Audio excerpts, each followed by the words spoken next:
వాగర్దానివ సమృప్తో వాగర్ధప్రతిపత్తయే జగదప్పితరం వందే పార్వతీ పరమేశ్వరం. బిల్వాష్టకం గురించి మనం మాట్లాడుకుంటున్నాము. బిల్వాష్టకం చదవడం వల్ల మనకి ఏంటి బెనిఫిట్స్ ఏంటి? జనరల్గా ఒక ఏదైనా స్తోత్రం చదివితే మనకి దానివల్ల బెనిఫిట్ ఏంటి? మనకి ఏమైనా కష్టాలు ఏమైనా తీరుస్తుందా? మనకి ఏమైనా ఇస్తుందా? ఎందుకంటే మనకి ఎప్పుడు కోరికలు ఉంటుంటాయి కదా, కామ క్రోధ లోభం మత్సరంలోంచి బయటపడాలి. అలానే ధర్మార్థ కామ్య మోక్షాలు ఇవ్వాలి స్వామి అని అడుగుతాం సంకల్పంలో. ఆ ప్రయత్నంలోనే మనం స్తోత్రాలు చదువుతుంటాం. కనకదార స్తోత్రం, లక్ష్మీ కటాక్షం, సరస్వతి స్తోత్రం, ద్వాదశనామాలు, మళ్ళీ జ్ఞాన కటాక్షం, దక్షిణామూర్తి స్తోత్రం, జ్ఞానం కొరకు, హనుమాన్ చాలీసా, భూత ప్రేత పిశాచాలు లేదంటే వేరే వేరే ఇబ్బందులు లేకుండా మనల్ని కాపాడడం కోసం ఇలా రకరకాల స్తోత్రాలు. సరే, బిల్వాష్టకంలో ఏంటి అంటే మనం చెప్పుకున్నట్టుగా 3 దళాలు ఉంటాయి. అది కలిపి ఒక బిల్వం, ఒక దళం అంటారు. అలా ఏక బిల్వం శివుడి దగ్గర శివార్పణం, శివుడికి ఆ బిల్వం వేస్తే ఏంటి 3 జన్మల పాపాలు తీసేయగలదు. ఆ శక్తి ఒక్క బిల్వం శివుడి మీద పడితే, ఆ 3 ఆకులను ఒక్క బిల్వం శివుడి మీద వేసి శివార్పణం వదిలేస్తే 3 జన్మల పాపాలు తీసేయగలదు. అలానే బిల్వ వృక్షం యొక్క దర్శన మాత్రం చేతనే పాపాలు పోతాయి. మనం రోడ్డు మీద వెళ్తున్నాం, పక్కన బిల్వ వృక్షం ఉంది, దాన్ని అలా చూసి అలా శివా నువ్వు బిల్వ వృక్షం రూపంలో ఉన్నావా అని మీకు మొత్తం రాకపోయినా పాప సంహారం ఏక బిల్వం శివార్పణం అని దాన్ని దండం పెట్టినా కూడా జస్ట్ దర్శన మాత్రం చేతనే పాపాన్ని తీసేయగలదు.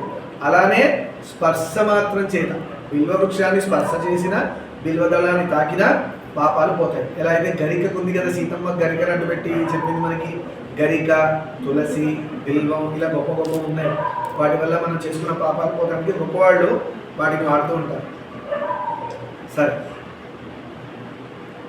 సాలగ్రామాలు కానీ ఎక్కడైనా తటాకాల్లో ఎక్కడైనా కూడా కోటి యజ్ఞాలు, సాలగ్రామాలు పెట్టి కోటి యజ్ఞాలు చేసి ఒక్క ఏక బిల్వ పత్రంతో పూజ చేసిన సమానంగా, కోటి యజ్ఞాలు చేసిన ఒక్క ఏక బిల్వం శివుడి దగ్గర తీసుకెళ్ళి సమర్పించిన దానికి సమానం కాదు. బిల్వమే శ్రేష్టం. అప్పటికి కూడా ఈ పుణ్యమే గొప్పది అని చెప్తున్నారు.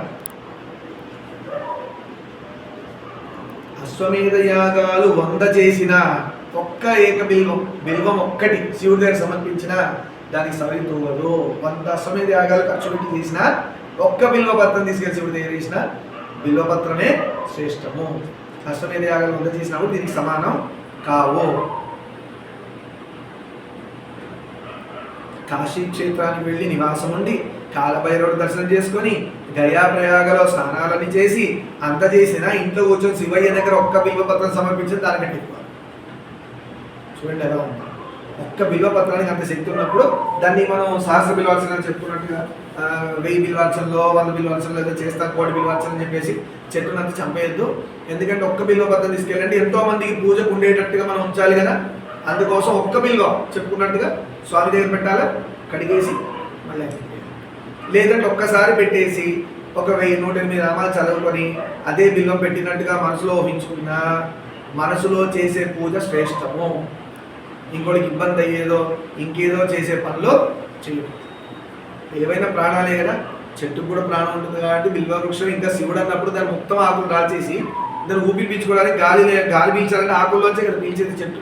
ఆ ఆకులే మనం ఏక బిల్వ శివార్పణం అని మొత్తం చెట్టు రాల్చేసిస్తే అది చచ్చిపోతుంది. అందుకని అలా చేయదు. చాలా వరకు మనం చూస్తుంటాం బిల్వ వృక్షానికి చెట్లు ఆకులు కింద ఉండవు, పైన ఎక్కడో ఉంటాయి. ఇక్కడ పూజ చేద్దామని అందకుండా, ఎందుకంటే కింద అని రాల్చేశారు బుద్ధి లేకుండా. తప్పు కదా. అన్నీ తీసుకొచ్చి మొత్తం ఆయన మీద పడేసిన మనసులో మాలిన్యం ఉంటే ఏం లాభం? అన్నీ రిజెక్టెడ్. నువ్వు 1,000 బిల్వాలు తెచ్చివేయి, రిజెక్టెడ్.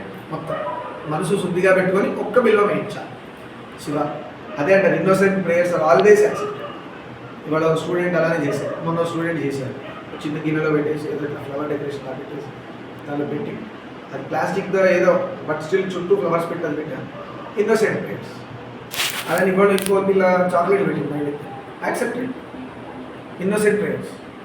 మన నేత్రం ఒక్కొక్కసారి పడుకుంటారని చెప్పి దుప్పటి కూడా కప్పేస్తుంది ఆయన మీద తీసుకోవాలి. Innocent prayers are accepted. మా శుభ ముగ్గులు వేస్తుంది, ఏమేమో డెకరేషన్లు చేస్తుంది కానీ యాక్సెప్టెడ్. Innocent prayers. అదే మేము చేస్తే ఏమంటారు, ఎందుకు అలా చేస్తున్నావు అంటారు. మీ పిల్లలు ఏం చేసినా కూడా ఆయన చాలా సంతోషంగా హ్యాపీగా తీసుకుంటాడు. సరే, బిల్వాష్టకం చేద్దామా ఒక్కసారి. అందుకనే మీరు బిల్వాష్టకం నేర్చుకోవాలంటే ఇంకా హ్యాపీగా ఫీల్ అవుతాడు ఆయన. స్టార్ట్ చేద్దాం. త్రిదళం త్రిగుణాకారం త్రినేత్రం చ త్రియాయుధం త్రిజన్మ పాప సంహారం ఏకబిల్వం శివార్పణం త్రిశాకై బిల్వపత్రైశ్చ అర్చిత్రై కోమలై శుభై తవ పూజాం కరిష్యామి ఏకబిల్వం శివార్పణం దర్శనం బిల్వవృక్షస్య స్పర్శనం పాపనాశనం అఘోర పాప సంహారం ఏకబిల్వం శివార్పణం సాలగ్రామేషు విప్రేషు తటాకే వనగోపయోః యజ్ఞకోటి సహస్రాణాం ఏకబిల్వం శివార్పణం దంతికోటి సహస్రేషు అశ్వమేధ శతాని చ కోటి కన్యా ప్రదానేన ఏకబిల్వం శివార్పణం ఏకం చ బిల్వపత్రం చ కోటి యజ్ఞ ఫలం లభేత్ మహాదేవస్య పూజార్థం ఏకబిల్వం శివార్పణం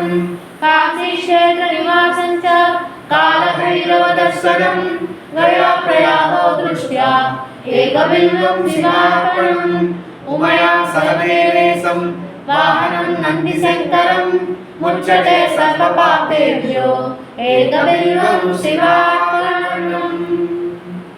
సర్వం శివామి సర్వదా